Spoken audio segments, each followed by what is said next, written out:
एक हमारे ही क्लाइंट का फोन आया। उसने फोन पर ही बताया कि वकील साहब हम बहुत परेशान हैं, हमारी पुत्री बीमार है और इससे पहले की भी बात बताना हम आपको चाहेंगे। तो हमने कहा बताओ क्या बात है। तो कहा हमने अपनी बड़ी पुत्री का विवाह बड़ी ही धूमधाम से 2-3 वर्ष पहले किया था और विवाह में उपहार देकर अपनी पुत्री को विदा किया। थोड़े समय तक तो वो संपन्न रही, खुश रही।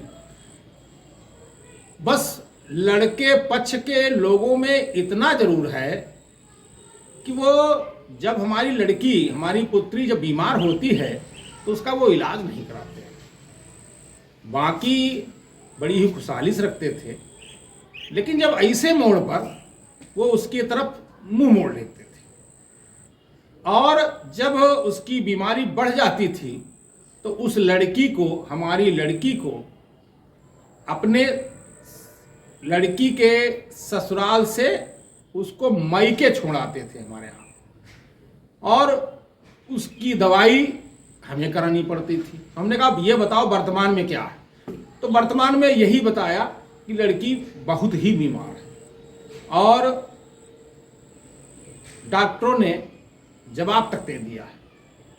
तो हमने कहा फिर कहना ठीक है, अब हम आदर्श डिस्ट्रिक्ट में लिए जा रहे हैं, अच्छे डॉक्टर को दिखाएंगे और इलाज कराएंगे। और कहा कि अब ये बताओ जिम्मेदारी किसकी है। ये तो लड़के पक्ष की जिम्मेदारी है। भाई हमारी लड़की है मानते हैं, लेकिन वो तुम्हारी पत्नी भी तो है, तुम्हारी बहू भी तो है, तुम्हारी भाभी भी तो है, तो तुम्हारा ससुराल पक्ष के लोगों की भी तो कुछ है वो नहीं है। और हम दुकानदार हैं।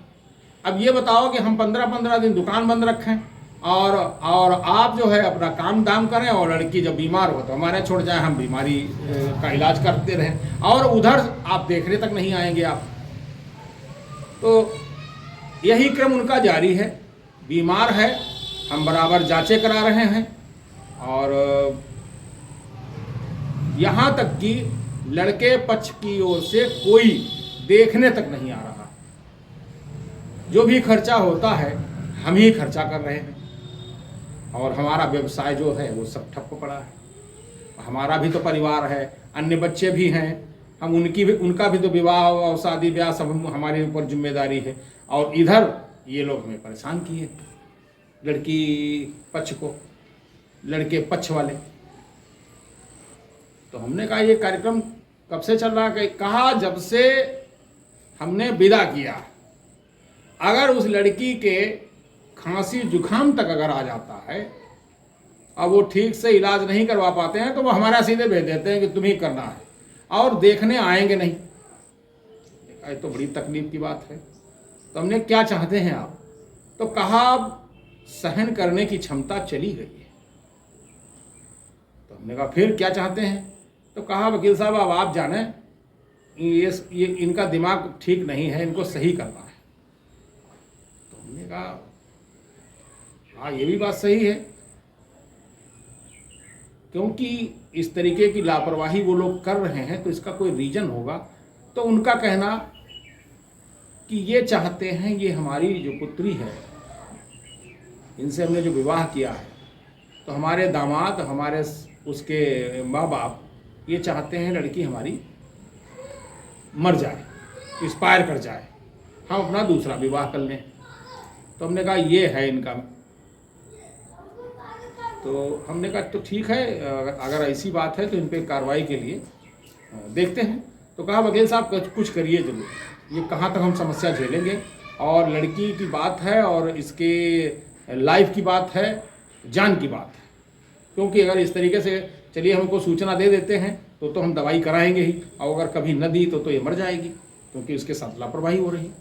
तो मतलब उनका लड़के पक्ष का ये था कि उसके साथ इतनी लापरवाही करो कि ये स्वतः मर जाए। उनका इंटेंशन था कि हमें दूसरी शादी कर दी।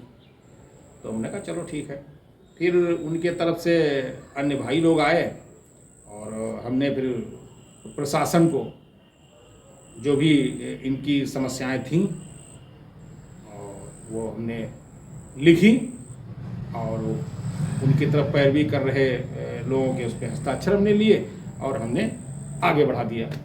अब उसमें ये हुआ कि पुलिस एक्शन में आ गई, प्रशासन एक्शन में आ गया और जांच होना शुरू हो गया।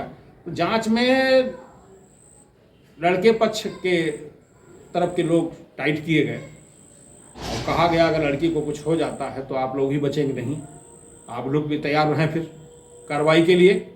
तो कुछ मामला कुछ ढीले ढाले हुए और सहमत हुए कि नहीं, अब जो हुआ है ठीक, अब हम किसी प्रकार कोई लापरवाही नहीं करेंगे। अब जो भी दवाई में आदि में जो इनका खर्चा हुआ है लड़की के पिता का, हम पूरा वहन करेंगे। अब किसी प्रकार का वो लिख के उन्होंने दे दिया। अब वर्तमान समय में उन्होंने बताया, लड़की के पिता ने बताया, कहा उस कार्रवाई से ये हो गया है कि अब हमारी लड़की जो है अब कुछ भी होता है तो वह आगे बढ़ के उसका इलाज वगैरह कराते हैं और लापरवाही उसके साथ नहीं कर रहे हैं। तो हमारा इस पोस्ट का डालने का मतलब यही है कि तमाम ऐसे देखे गए हैं कि हम लड़की की शादी कर दें और फिर लड़की के अगर कोई भी कुछ जुकाम भी होता है या कोई भी इलाज कराना पड़ता है या कोई जांच करानी पड़ती है तो लड़के पक्ष के लोग लड़की पक्ष के यहाँ भेज देते हैं, जाओ तुम्हारे माँ बाप जो कुछ कराएंगे। अब बताइए, उधर हम अपने बच्चे की शादी किए, अब हमारी जिम्मेदारी ये भी है कि हम अपना उसका जो भी अगर कुछ बीमार हो तो हम इलाज कराएं। तो ऐसे तमाम लोग प्रभावित हैं।